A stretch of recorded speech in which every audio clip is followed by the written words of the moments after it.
Hello, I'm Bros Josephine. Ipapakita ko naman sa inyo ngayon ang ilan sa mga testimony ng OVI. Let's watch this! Ako po si May Manansala, dito po sa Hong Kong naka-base. Pagbukas ko po ng aming cabinet, merong bumagsak sa ulo ko. Nabukulan po ako at nahihilo ako. Akala ko po okay lang siya, kaya lang nakakaramdam pa rin po ako ng pagkahilot. Kaya natakot po ako dahil ulungayan, kaya nagpa-check up po kagad ako. At sabi naman po ng doktor, kailangan ko pong may x-ray kagad. At yun, lahat po ng nagastos ko, ang maganda po, na-reimburse ko po sa ating Orbis Victus International or sa OBI. After few days po, na-claim ko naman po kagad yung mga nagastos ko. So yun, nagpapasalamat po ako kasi yung mga nagastos ko, hindi po siya galing sa sarili kong bulsa. So salamat OBI, mahahasahan ka sa pangangailangan. Iba't ibang bansa ang mga natulungan ng OVI.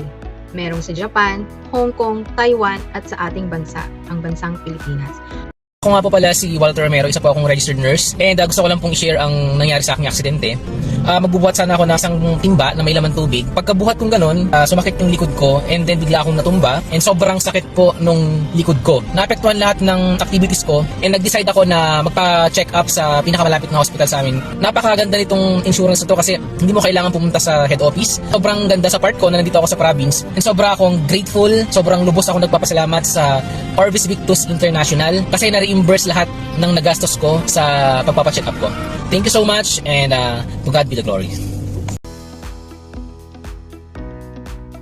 Kung ikaw ay breadwinner, ano pang hinihintay mo? Mag-invest ka sa iyong sarili at sa iyong pamilya dahil magkakaroon ka ng peace of mind at matutulungan ka ng OVI.